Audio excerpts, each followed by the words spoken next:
combat, but too late to catch the wary Devonshire, the U-boat finds herself faced with a mission far different: rescue at sea. For surviving crewmen of the Atlantis and the captured Allied seamen from her victims, the providential appearance of the submarine means sudden salvation.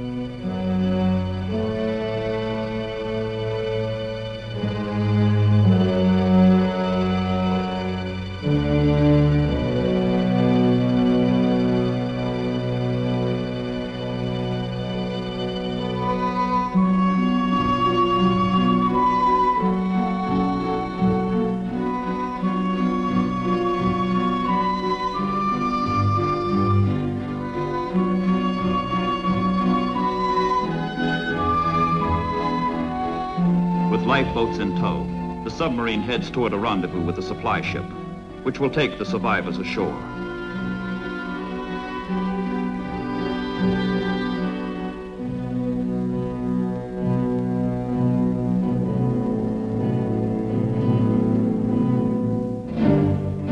Halfway between Africa and South America, midway in the South Atlantic, Ascension Island, a barren slab of volcanic rock, transformed by a freak of war into a militant sentinel.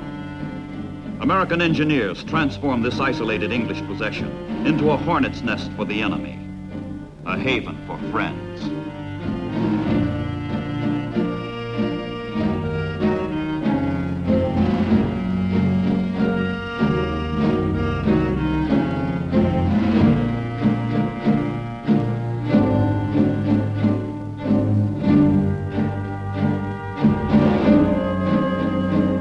Ascension's airfield, short-range American planes pause and refuel on their flights to Africa.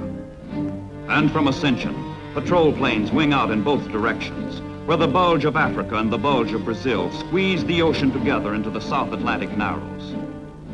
Here the hunt for U-boats is pursued in a monotonous, unrelenting manner. Here more submarines are destroyed than in any other comparable stretch of ocean.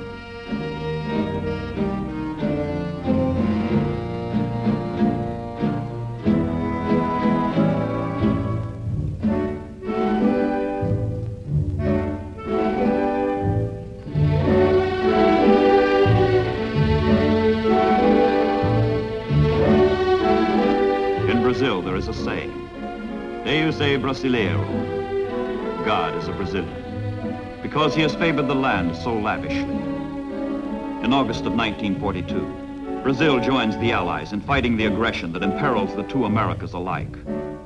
The navies of Brazil and the United States have long worked together. Under the overall direction of Vice Admiral Jonas Ingram, commander of the United States Fourth Fleet, the resources, bases, manpower, and the training of the two great republics are pooled into one single, splendid cooperative effort.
Together, the Brazilian and United States navies deny the South Atlantic to the Axis.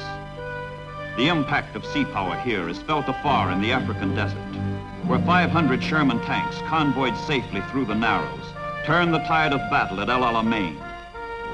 Victory at sea in the South Atlantic means victory across the sea in North Africa.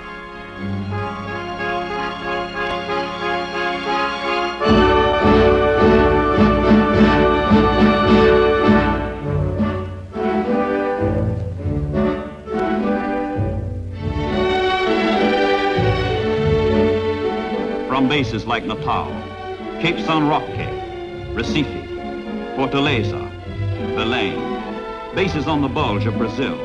The Navy sends up its aircraft to scan the aquamarine waters of the southern hemisphere. The blimps are the first of their kind to cross the equator. They're steady, patient patrols add another dimension to convoy protection.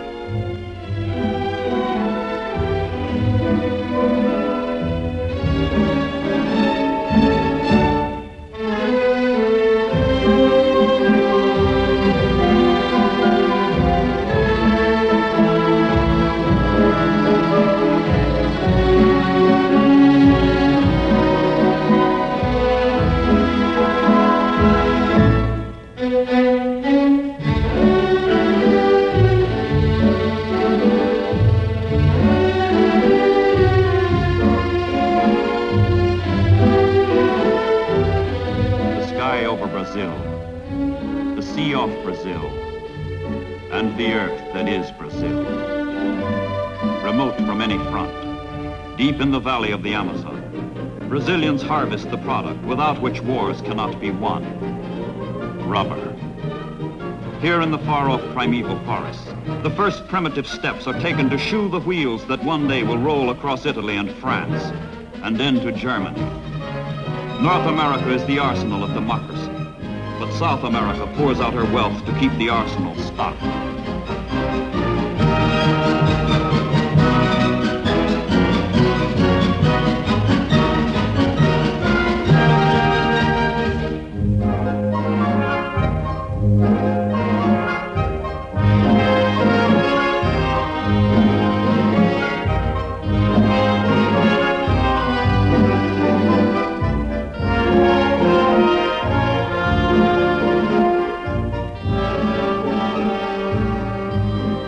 Convoys come through, bearing the wealth of the southern hemisphere.